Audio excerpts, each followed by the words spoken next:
Yo, what's up, family? Shalom. Happy Sunday to you guys. I'm sitting out on my front porch. I just got home from my Papa Pete's house a little while ago. I had to go help him fill out some bills and get his bills and stuff sent off. And I'm going to read some scriptures to you guys. But first, I wanted to tell y'all something that he gave me. I wanted to show you guys this. This is an old school ashtray from the late 70s, right? It's a mermaid. And it's got the initials BB on the bottom, which was my mother. My mom made this.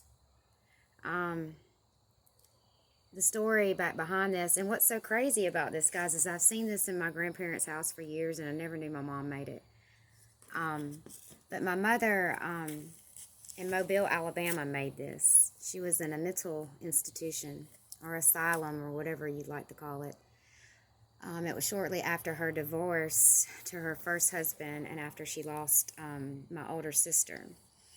And I remember my mother telling me with tears in her eyes, that she prayed and prayed to God that God would bless her with another daughter. And he did. But that was a really painful time in her life. And I knew she was put away when I was a child. When I was about 6 or 7, she was put away for about 3 or 4 months. And this happened 2 or 3 times. But the story of Mobile, I always thought that happened in Montgomery. I never knew she got sent to Mobile, Alabama. And my grandfather told me the background story to it and told me how she made this while she was in there.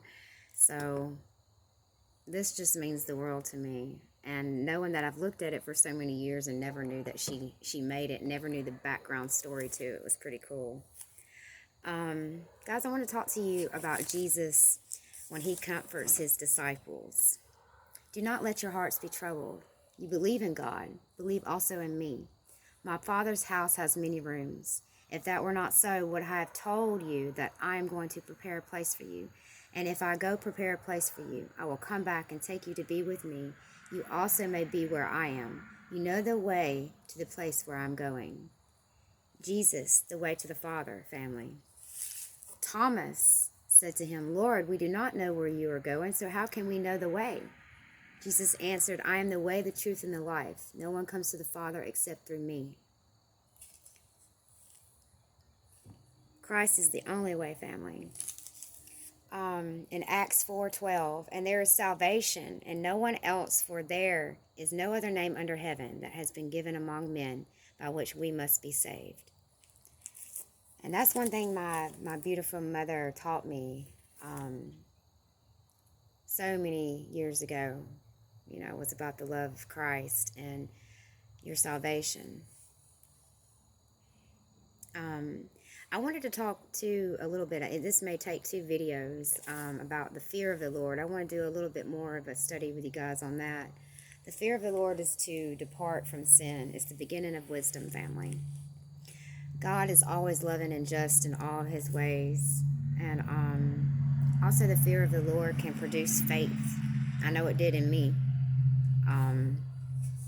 But one thing we need to realize mainly with Yahweh and God is that the fear of the Lord is to realize his anger about sin and his power to punish those who stand arrogantly against him and break his laws. You can read about that in Psalm